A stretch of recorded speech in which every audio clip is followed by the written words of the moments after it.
In your family, is there someone who always likes to make decisions for you as if they have the right to decide everything? Could be a distant relative, a strict uncle, or even your sibling. For me, that person is Emily, my bossy little sister who firmly believes that if she wants something, the whole world should revolve around her. And this time, Emily didn't just want something. She decided to throw her birthday party at my house without even asking me first. But I wasn't going to let that happen. I taught her a lesson she would never forget. Follow my story. Who knows? It might just help you too. Hello, my name is Lucky. I'm 30 years old and currently work as a financial director for a transportation company. My husband, Harlan, is a software engineer. We've been married for 5 years, and 2 years ago, after much hard work, we finally rewarded ourselves with a luxury apartment, a well-earned prize for our relentless efforts. It's a spacious, airy place with modern furnishings and, most importantly, a small garden where Harlan and I enjoy peaceful mornings over coffee. Since buying our place, our apartment has practically become the family's go-to party venue. Year-end celebrations, Thanksgiving, Christmas, you name it, it all happens here. I don't mind too much since I still have some control over the situation, but things started getting out of hand when my younger sister Emily, 28 years old and working in the fashion industry, began treating our home like her own property. Emily always wants things her way. Once she decides, it's nearly impossible to change it. The tipping point came last month when she announced she would host her birthday party at my apartment without asking for permission.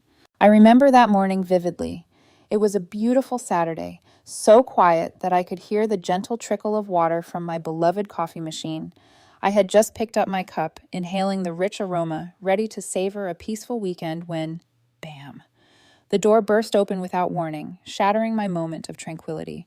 Emily stormed into the kitchen like a whirlwind, her face lit up with excitement as if she had just discovered something revolutionary. Before I could even react, she threw up her hands and boldly declared, "I'm throwing my birthday party here. I already told everyone it's happening this weekend." I nearly dropped my coffee. Wait, what? Emily flipped her hair, her tone confident, as if I had just asked the dumbest question ever. "Your place is spacious, the garden is gorgeous, and the kitchen is top tier. It just makes the most sense. Everyone's used to partying here anyway, so why change things?" Harlan, who was lounging on the couch flipping through a newspaper, glanced up at me with that familiar, "Oh no, not again," look before going back to reading, as if this had nothing to do with him. I crossed my arms and stood my ground, keeping my voice calm. "Emily, you never even asked us." She shrugged, completely unfazed. "What's there to ask? You have no reason to say no. Your place is the biggest. It's the perfect choice. Besides, I've already invited everyone and they're all expecting it. If you cancel, you'll embarrass me." I raised an eyebrow, biting back a sarcastic laugh. "So let me get this straight. I'd be embarrassing you for not going along with a party you planned without asking me?" Emily pouted, her tone both sulky and insistent. "Come on, I know you'll say yes. You don't have to do anything. I'll take care of everything. You just need to open the door and let people in. Easy." I turned to Harlan, silently begging him to back me up, but he just shrugged, his expression saying, "Good luck, babe. I'm not getting involved in this mess." I took a deep breath and faced Emily again, determined not to let her bulldoze over me this time. "Listen, you can't just decide something like this alone. Harlan and I have our plans. We're not agreeing to this." Emily immediately waved her hands in frustration. No, you don't get it. You can't say no. I've already planned the menu, ordered the cake, and booked a DJ. If you cancel, you'll ruin everything." I folded my arms tighter, my gaze narrowing. How can I cancel something I never agreed to in the first place? Emily rolled her eyes, exasperated. "You're overreacting. Do you even realize how important this party is?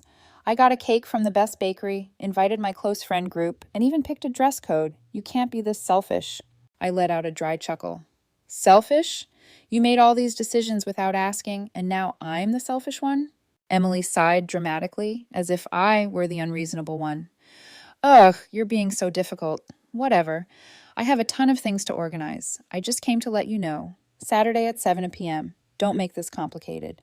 And with that, she spun on her heel, pulling out her phone and texting furiously, probably finalizing the guest list. I stood there watching my sister, feeling my blood pressure spike. Harlan took a slow sip of his coffee, amused.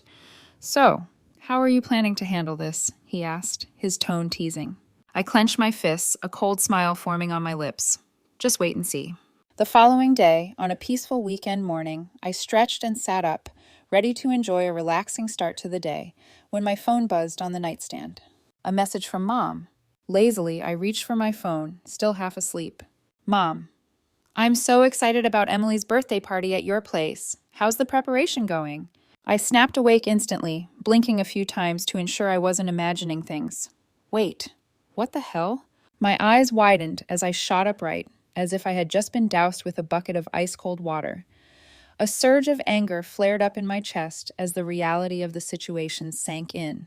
Emily, I muttered through clenched teeth, gripping my phone tightly. Beside me, Harlan was still wrapped in the blankets, half asleep. What's wrong? He asked groggily. I took a deep breath, trying and failing to keep my cool. Turning to my husband, I nudged his shoulder to wake him up properly. Did you know Emily told the whole family we're hosting her birthday party? Harlan frowned slightly, then lazily reached for my phone. He read the message, sighed, and rubbed his temples like he had a significant headache. Oh, for God's sake, he muttered. I sat there fuming, trying to contain the fiery rage bubbling inside me. I scrolled through my messages, and sure enough, Emily hadn't just informed Mom. She had sent a message to the entire family group chat. This weekend is going to be amazing. Lucky and Harlan's place is perfect. Spacious, gorgeous, and the kitchen is top-notch. Everyone just come and have fun.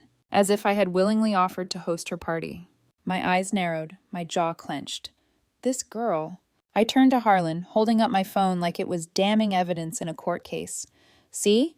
She invited everyone, completely ignoring the fact that we said no. Harlan set the phone aside and let out a long yawn. I take it you're not going to let this slide? I crossed my arms, taking a deep breath.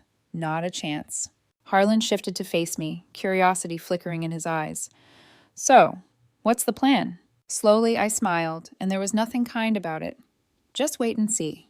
If anyone thinks I'm against this just because I'm selfish or don't like parties, they couldn't be more wrong. I have a good reason for never allowing my sister's birthday party to be held at my house again. It all started with last year's disaster.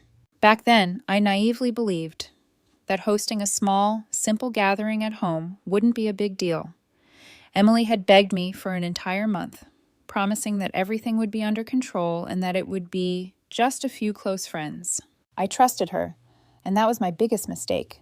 That evening, I prepared a few snacks, bought a beautiful cake from Emily's favorite bakery, and even decorated a little to set the mood. I thought it would be a cozy, enjoyable night. But when the clock struck 7 p.m., my nightmare officially began. The doorbell rang nonstop. I opened the door, expecting about 10 guests, as Emily said. But no, nearly 30 people flooded into my home. I stood frozen as groups of Emily's friends streamed in like a tidal wave, laughing and chatting as if entering a nightclub. Someone blasted EDM music. Another person helped themselves to beer from my fridge. A few sprawled across my sofa like it was their lounge. And Emily? She just grinned and waved me off. Relax, it's my birthday. Have some fun. Emily's version of fun turned out to be utter chaos. By 9 p.m., things had spiraled completely out of control. A group of her friends decided to play beer pong on my dining table, spilling beer all over my carpet. Another guest slipped and shattered a stack of brand new plates I had just bought. Someone even brought a shisha pipe and started smoking indoors, turning my living room into a makeshift hookah lounge. And then came the moment I knew things had gone way too far. The doorbell rang again, but this time it wasn't another guest. It was Mr. William, my next-door neighbor, a man in his 60s who always wore turtleneck sweaters and had a strict habit of going to bed early. He stood at my doorstep, arms crossed, his expression a mix of irritation and disappointment. "Lucky, can I have a word?" His voice was calm but firm. Feeling my face heat up with embarrassment, I nodded and stepped into the hallway. "I don't mean to ruin your party," he continued, "but the music is deafening. The whole building can hear it. Some of the other neighbors have complained. It's already past 9. Maybe it's time to turn it down a bit." I felt a deep wave of humiliation wash over me. Harlan and I had worked so hard to afford this apartment, and now, thanks to Emily's party, it had become the source of noise complaints from the entire complex. I apologized profusely to Mr. William, assuring him I would handle it immediately. But when I turned back inside, the first thing I saw was some random guy, not even one of Emily's close friends, sitting on my kitchen counter, barefoot, with his feet propped up on my table like he owned the place. That was it. I marched straight into the living room and cut the music off. Every head turned to look at me. Some groaned in frustration, but I didn't care. Crossing my arms, I took a deep breath and spoke loud and clear, my voice leaving no room for argument. "Party's over. Everyone leave. Now." Emily's jaw dropped, her face a mix of shock and betrayal, as if I had just shut down a 5-star Michelin restaurant. "What are you doing? We haven't even cut the cake yet," she protested. I narrowed my eyes. "Then take the cake to your place and cut it there." Under my glare, the party finally ended. One by one, the guests shuffled out. But as I looked around my apartment, beer-soaked carpets, the stench of smoke clinging to the air, shattered dishes everywhere, I knew one thing for sure. Emily would never host another birthday party in my home again. And yet, here we are. Once again, my sister has taken it upon herself to throw her party at my place without my permission. This time, I stayed silent for 4 days. No arguments, no objections, no texts to stop her. I simply watched as she excitedly planned, convinced she had won. The family group chat lit up constantly with her enthusiastic messages. "I ordered the birthday cake. It looks amazing. Got it from a famous bakery. It'll be delicious. We're having a DJ. How fun is that? I want to make the night unforgettable. Everyone remember the dress code, white and gold, to match my party theme. If you don't dress accordingly, there'll be a penalty." I scrolled through her messages, reading each one carefully, and then I simply smiled. Because Emily could plan all she wanted. She could order the cake, book the DJ, and even hire the most extravagant decorators if she wished. But there was one tiny detail she didn't know. I had booked 2 plane tickets to the Maldives. We were leaving Saturday morning, one day before Emily's birthday. This time, there would be no chaotic party in my home, no neighbors knocking on my door to complain, and most importantly, no birthday celebration at my house. Setting my phone down, I glanced at Harlan, who was casually scrolling through his laptop, double-checking our travel itinerary. He looked up at me with a raised eyebrow and a smirk. "So we're just going to let her figure it out on her own?" I nodded, shrugging. "Exactly.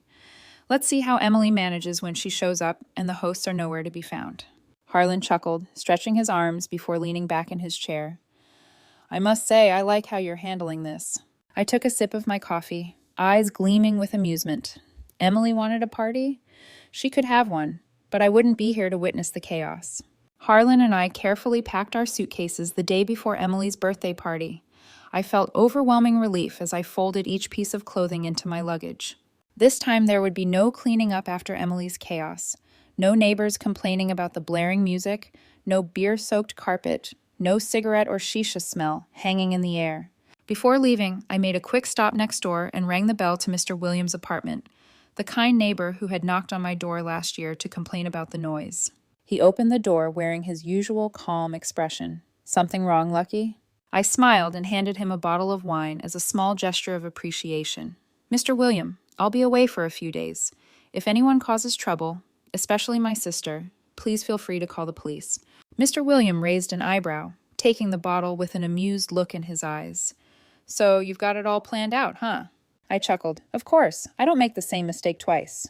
And with that, Harlan and I wheeled our suitcases out to the car, locked up the apartment securely, activated the security system, and headed off to the airport. On the night of Emily's birthday, I was stretched out on a sun lounger, enjoying the cool ocean breeze on a pristine beach in the Maldives. In front of me was a chilled cocktail, and Harlan was flipping through a travel book beside me, both of us fully immersed in absolute relaxation, until my phone started vibrating again and again. A flood of missed calls and messages poured in. I sipped my cocktail, slid my sunglasses down, and lazily unlocked my phone. "Emily.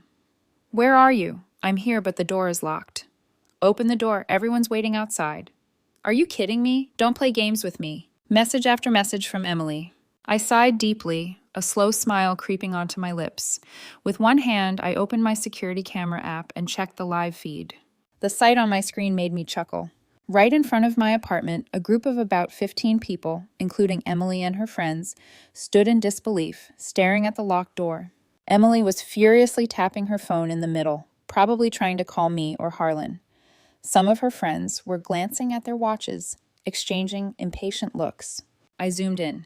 Emily was stomping her foot, muttering under her breath in frustration. But the fun wasn't over yet. After about 10 minutes, Emily seemed to have lost all patience. I watched as she stepped up to the door and jiggled the handle again. Of course, it didn't budge. Then she turned and spoke to some guy in the group. He nodded knowingly, pulled out a small toolkit, and crouched in front of my lock, trying to pick it open. My eyes narrowed. Emily, are you seriously breaking into my house now? I was just about to call Mr. William when I saw his apartment door swing open. Stepping out into the hallway, arms crossed, Mr. Williams stood there watching the group in complete silence. His face was unreadable, but I could only imagine the unimpressed thoughts running through his mind. I didn't have to do a thing. 10 minutes later, the police arrived. A patrol car pulled up in front of the apartment building, and 2 officers stepped out. I could see them clearly on my camera, walking up to Emily's group with firm expressions. Emily shot up immediately, stammering something, while some of her friends tried to distance themselves, pretending they had nothing to do with this. The guy with the lock-picking tools quickly shoved them back into his bag. I couldn't hear their conversation through the camera, but I watched as Emily frantically gestured, her face pale. One officer shook his head and pointed toward the apartment entrance, most likely ordering them to leave immediately. The scene was beyond satisfying. I took another sip of my cocktail and glanced at Harlan. The cops are here. He raised an eyebrow. Already? I turned my phone toward him, showing the live footage of Emily's disaster unfolding. Harlan chuckled, shaking his head. I never thought I'd see the day my wife set a trap for her sister. I laughed. It's not a trap, it's just natural consequences. Harlan lifted his cocktail, clinking his glass against mine. Well then, congratulations. You handled this perfectly. I smirked. This is just the beginning.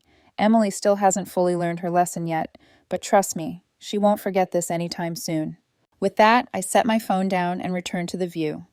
No chaotic party, no Emily, just me, Harlan, and the breathtaking beauty of the Maldives.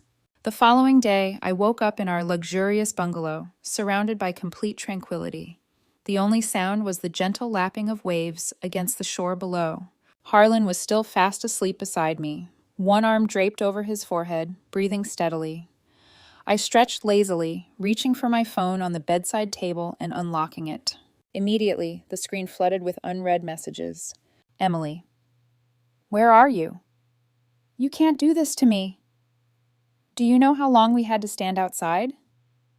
All my friends saw this. You embarrassed me. Mom is furious. You better explain yourself. I scrolled further. Emily. We had to take the cake to a random cafe and eat it there. This was the worst birthday ever. You're a terrible, selfish, petty sister who doesn't care about me at all. I set the phone down, took a sip of water, and gazed out the window. The ocean stretched endlessly before me, a perfect shade of turquoise with golden sunlight glistening off the waves. It was so breathtakingly beautiful that I found it impossible to care about Emily's tantrum. And then my phone rang. I glanced at the screen. Mom. I sighed, mentally preparing myself before answering.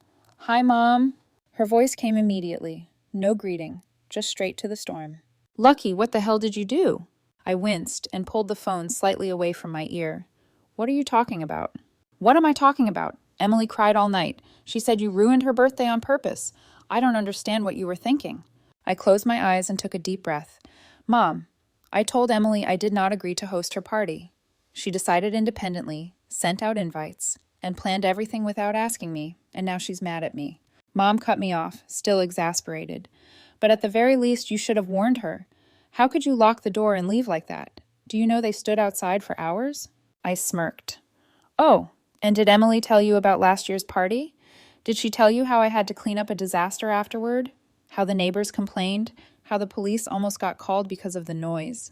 Did she mention how much money I had to spend fixing things after her friends broke dishes, spilled beer on my carpet, and smoked shisha inside my house? Silence. For a brief moment, Mom had no response. Then she sighed. But that was just one time. Her birthday only happens once a year. Did you have to go that far?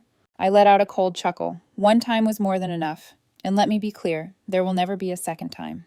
Another silence. Mom's tone softened, but she still sounded hesitant. She's your sister, Lucky. You can't just treat her like this. I sat up straighter and made my point crystal clear. Mom, she's not a child anymore. She's 28 years old. She needs to learn that actions have consequences. No one is obligated to cater to her every whim. Another pause. Mom knew I was right, but didn't want to admit it. Finally, she let out a long, weary sigh.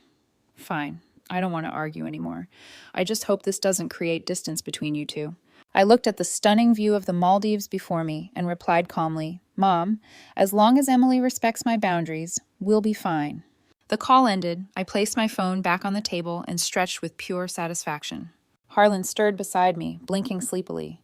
"Was that your mom?" "Yep," I smirked. "She yelled at you too?" He yawned and pulled me closer. "I'm used to it." I laughed, snuggling into his warmth.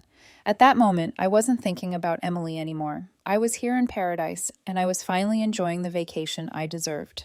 After the call with Mom, I sank into the lounge chair on our balcony, taking a deep breath and soaking in the fresh ocean air. But then my phone buzzed again. Family group chat, family forever. I opened it, already predicting what was waiting for me. A flood of accusatory messages. Aunt Lisa.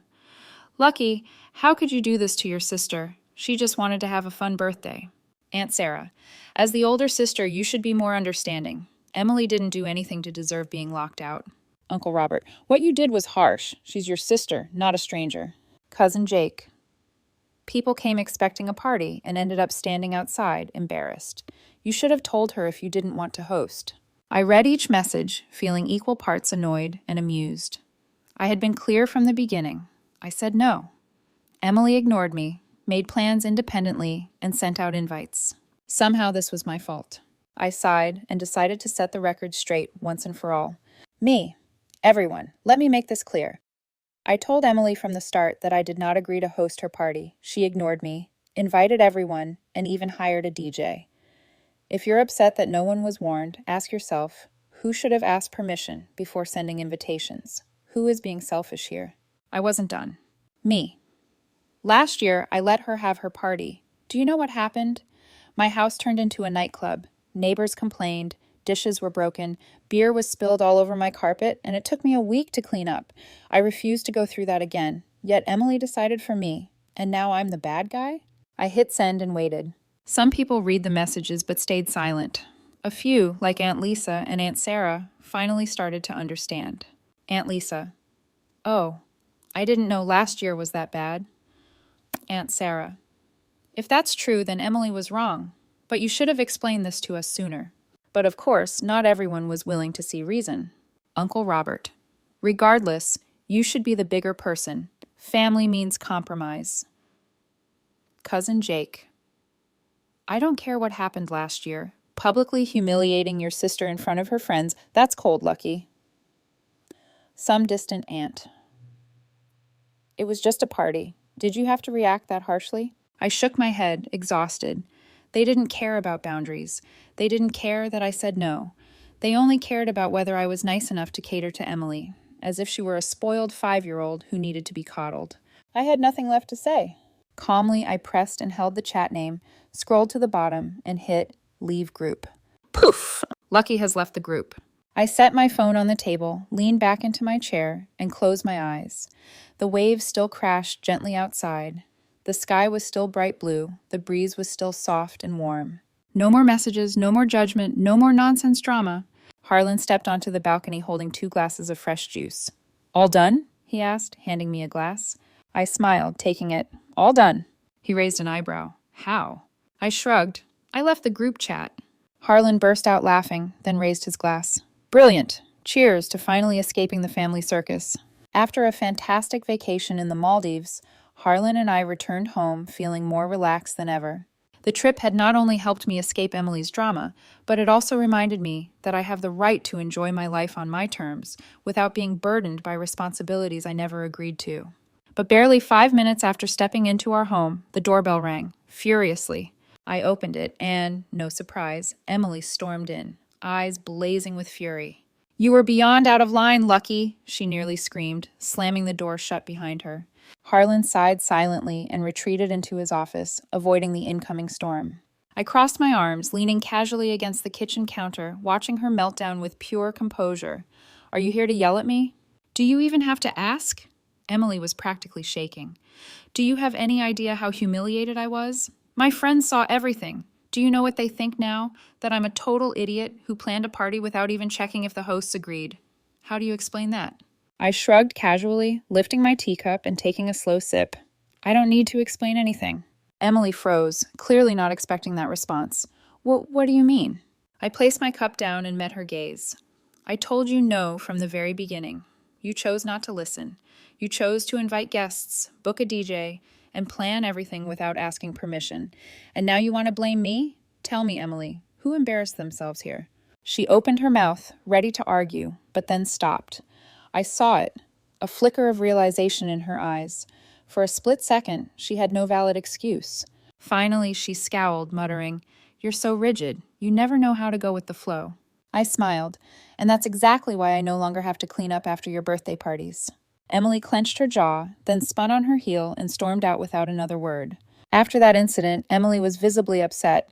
She stopped texting, stopped calling, and completely avoided family gatherings. I would have felt guilty if this had been the old me. I would have tried to make peace, to smooth things over. But this time, I felt at peace. No more worrying about Emily making decisions for me. No more pointless arguments over who was right or wrong. No more sleepless nights wondering if I should give in again. Just silence. And I genuinely enjoyed that silence.